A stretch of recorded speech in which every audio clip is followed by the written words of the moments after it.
जनतेच्या न्याय हक्कासाठी सदैव तत्पर जनसंवाद न्यूज.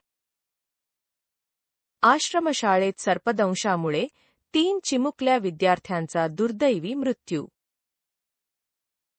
घटनेच्या निषेधार्थ आरमोरी येथे सर्व आदिवासी समाज व विविध सामाजिक संघटनांच्या वतीने कॅन्डल मार्च.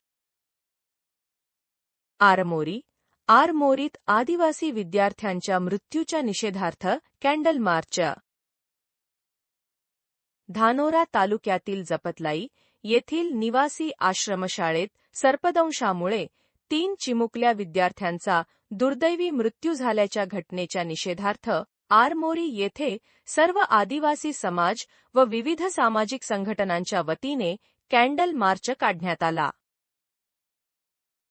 या कॅन्डल मार्चमध्ये आमदार रामदास मसराम, दिलीप घोडम, सामाजिक कार्यकर्त्या प्रज्ञा निमगडे, नगरसेविका मेघा मने, लता डोकरे, अमित केराम, नीलकंठ मसराम यांच्यासह आदिवासी समाजबांधव, सामाजिक कार्यकर्ते व विविध सामाजिक संघटनांचे पदाधिकारी मोठ्या संख्येने सहभागी झाले. आदिवासी आश्रमशाळांमधील विद्यार्थ्यांच्या सुरक्षिततेशी कोणतीही तडजोड चालणार नाही. निष्पाप विद्यार्थ्यांच्या मृत्यूला जबाबदार असणाऱ्यांची सखोल चौकशी करून दोषींवर कठोर कारवाई करावी, अशी मागणी यावेळी करण्यात आली.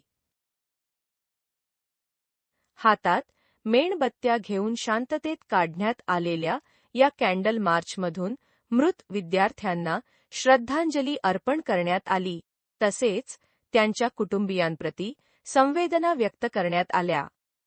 भविष्यात अशा दुर्दैवी घटना घडू नयेत यासाठी आश्रमशाळांमध्ये सुरक्षिततेच्या सर्व उपाययोजना तातडीने करण्याची मागणीही करण्यात आली. प्रज्ञा चेतन निमगडे, आरमोरी तालुका प्रतिनिधी. Mobile number 9595955155.